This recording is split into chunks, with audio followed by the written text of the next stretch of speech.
How do you turn yarn into a rug? With a tufting gun. Today I'm going to film and edit my entire rug making process entirely step by step. You can really turn anything you want into a rug. Here I did Hello Kitty or album art for my friend's band, some crazy shapes, some small rugs, or this completely useless snake rug. I even tufted a flower vase. Today I'm going to just do my brand's logo in rug form because it's a nice simple shape. First you need a tufting frame. I built my own out of 2x4s and carpet tack strips, which are used to grip the primary fabric to the frame. My frame is approximately 30 inches by 30 inches. I have a full tutorial on my channel of how I built this frame. Next you need to stretch your primary fabric over the frame. Here I'm using burlap, which is a cheap alternative to the industry standard of monk's cloth. It's lower quality but so much cheaper that I love it. Once the fabric's on there, you mount it to a surface. I use C-clamps that I got at a hardware store. For the yarn, I recommend using 2 of each color at one time, feeding 2 strands through the needle at once. If it's a floor piece, use wool or cotton yarn. It's higher quality, more durable. If it's a wall piece, you can use the cheaper acrylic yarn. Now pull out your tufting gun. I have the AK-1 cut pile gun. I keep it in a case because it's fragile. Be sure you clean up the gun every time you use it, clearing out the lint. I use WD-40 to clean it. This does not lubricate it. You also need to lubricate it, but WD-40 helps clean it. Then to lubricate it, I just use some sewing machine oil that I just drip on all the moving parts. To get the art onto the fabric, I recommend a projector if you have one. Otherwise, you could use a grid or just freehand it. Just no matter what, be sure you mirror the art before you copy it. You can see I'm using a flipped version of my brand's logo. This is because you tuft through the back of the fabric, so the other side, the top side of the rug, is going to be mirrored. Finally, it's tufting time. Get your yarn, feed it through these eyelets on top of your frame, and then through the needle of the gun, and you're ready to go. Turn that baby on, flick that switch, and tuft away. I find it really helpful to tuft in bursts like this if you're trying to do fine detail or angles, especially with the burlap fabric. The burlap backing really likes to rip, which sucks. It's like the most annoying part about it, I'd say. It's like the only annoying part about it, I'd say, because it's so cheap. But if you can work around not breaking it, which is possible, mine doesn't rip often because, well, this burst technique, and just work the gun. Wow, look at it. It's a thing of beauty. It really is.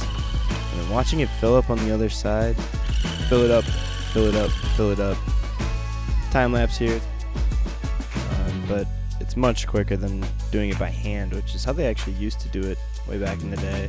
Thankfully we got these tools. Trim that shit up. Helpful to do this after every color. Doesn't get caught up in the tufting gun later when you're doing another color that way. Plus it's just satisfying and you have to do it eventually. Next color. You can only do one color at a time. This ain't no inkjet printer, but it works. And you know, I'm back doing the bursts again, doing that fine detail. Usually just chilling, listening to music or a podcast while I'm doing this. Whatever to pass the time, you know, it's pretty repetitive, so you don't have to think too hard about it. You just kind of gotta get the hang of it and then off for the races. So, you know, I'll be chilling there, maybe, you know, cooking some food, talking with a friend or something, swapping out to the next color, and just tufting away, really, doing my thing. Here I turn up the speed a little, slight adjustment. You'll hear the difference. So if you're doing these long straight lines, it's helpful to go a little quicker, but not necessary. Time lapse time.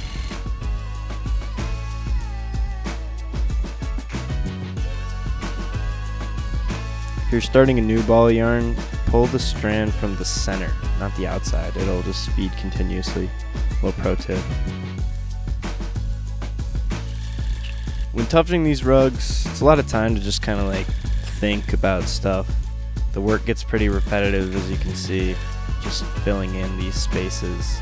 And there's a lot of time to just let the mind wander. One thing I always think about is I really like art with a function. So paintings are cool. I paint a lot. But rugs are sick because it's floor art. You can wipe your feet on it. You can get comfy on it. I don't know, it's got like more of a function. It doesn't just hang on the wall and look pretty, but it also like has this utility to it. That's dope. That's also why I'm gonna paint my piano. Looks good. Just finished tufting. Now I just need to clean it up, glue it up, do a backing, and then the rug is complete. But first, I'm gonna go to the skate park. Have a nice little skate park break. Sounds good. It's a nice day out.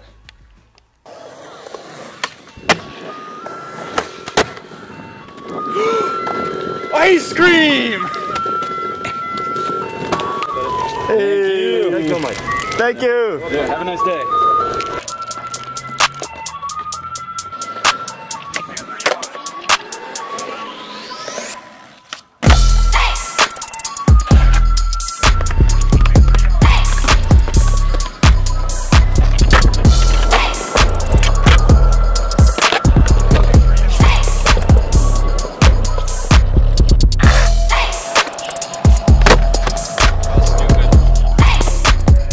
Use that. I love skating so much, second only to rug making, of course. But we're back, and trimming up the rug, you want to get rid of all this extra stuff or else you'll kind of feel it under the rug with the backing on it. So trim up the back, it's important. The details, they're important. Remove it from the table, you need it flat for this next step. Glue it. I've got some general purpose flooring adhesive. It was like 20 bucks or something for this huge jug. I got it at Menards or Home Depot, one of those types of stores. Basically just gonna smear it over the entire back of the rug. This helps lock all of the yarn in place so it doesn't just get tugged out. Really cover it, make sure you get all the yarn, every little strand. And let it dry for 24 hours. Well, 12 to 24. But once it's dry, come back. We're gonna take it off the frame here. Starting to look like a rug. We cut off all the extra fabric, leaving like an inch and a half hanging off the edge. This will help us in the binding process. We kind of tuck it in under the binding. Since I have a circle rug, I want to cut little strips in there so it can fold in. You can't really like fold a circle, but you can fold a bunch of little strips around a circle. You know what I'm saying? Hot glue it. Hot glue is the best for this. That's just the best, undisputed. Use hot glue for the binding process if you're doing a waterfall bind like this. I got my family's hot glue gun, family heirloom type glue gun beat. It's the best glue gun of all time. Sorry, it's got my name on it. Literally funny. Families. Alright, that gluing stuff's done. Now we need to get the backing. So I have this piece of circle that's like perfect size for what I need it. I take it over to this big sheet of canvas. You can really use like anything for the backing. A lot of people use like felt or something. That works good, but I'm poor, man, so I use this big sheet of cotton canvas. It's actually painter's drop cloth I got at Home Depot, but I just cut out that circle. I kind of cut it out to the shape that I think I'm gonna need it to be. Place it right on there. It fits, looks good, but before I glue it on, I'm gonna add some details. That's just what I do. That's that flavor way, and I think I'm gonna sell this rug, so I actually really want it to look good front and back. So I had a little screen print of these faces, and then screen print saying Flavor World and nice bright red hot crush ink.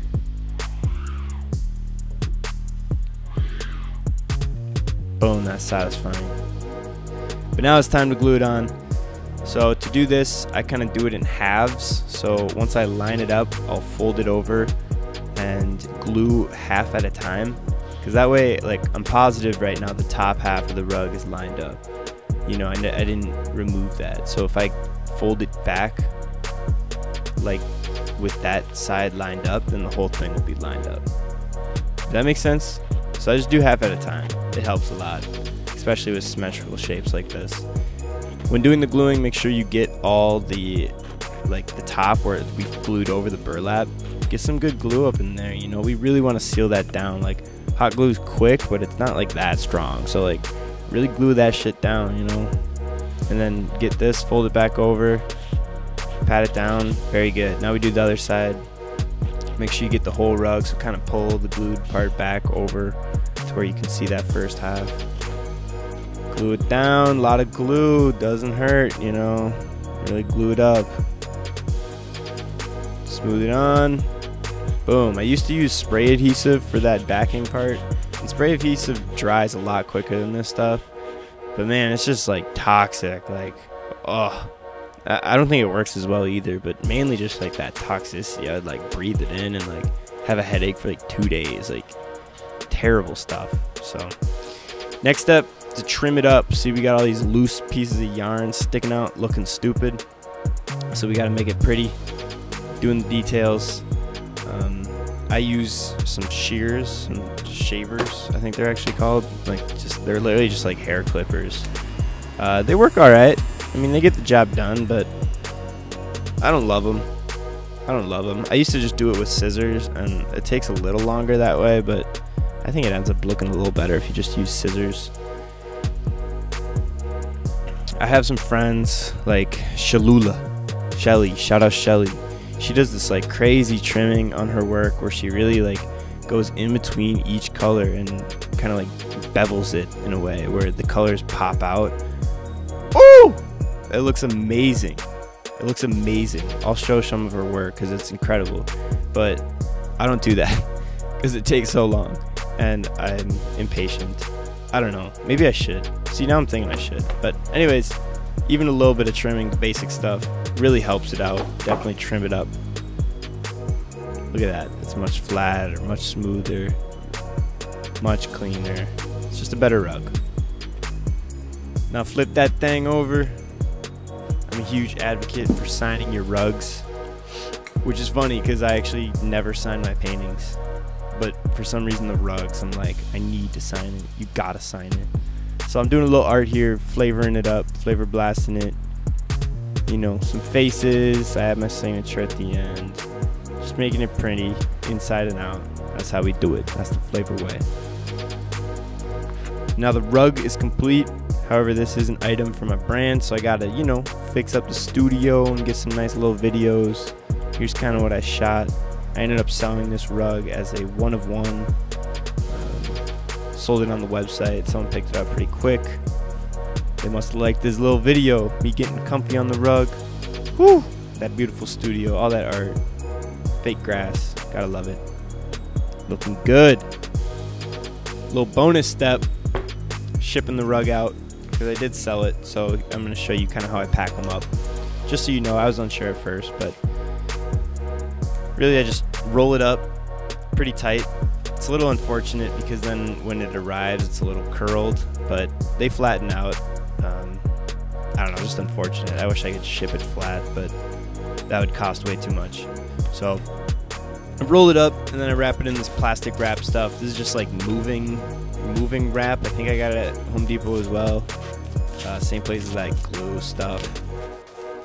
Yeah, I just wrap it up good. You just kind of want to waterproof it and protect it a little bit. So just wrap it a few times. And then I put the packing slip right in there and wrap another layer directly around it. Maybe a little tape, seal it up even more. Maybe a little more plastic, whatever. As long as you can read the label, you're all good. And boom, just like that. Ship it off at the post office and you're done making your rug. Well, thank you for watching. I appreciate your attention, checking out the brand. Look more into Flavor World. I love to make stuff. If you only watch one thing though, watch our live sets. They're super cool. I've been doing live music recordings of bands in my art studio. Oh my god, they're amazing. I'll play some clips. Thank you, bye.